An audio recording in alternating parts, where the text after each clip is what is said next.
Oxygen atoms, normally if you've given a choice with a lot of other elements to choose from, they're not going to bond to each other, except for in the case of oxygen and ozone, which obviously they have to bond to each other because they're the only thing there, or special molecules called superoxides and peroxides, and we won't deal with those in this class.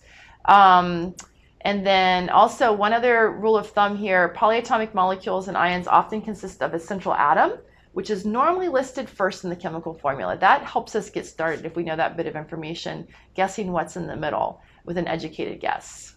Okay, and also another little educated guess is there's a lot of times there's symmetry in a Lewis structure. Okay, and we'll see what that means as we move on.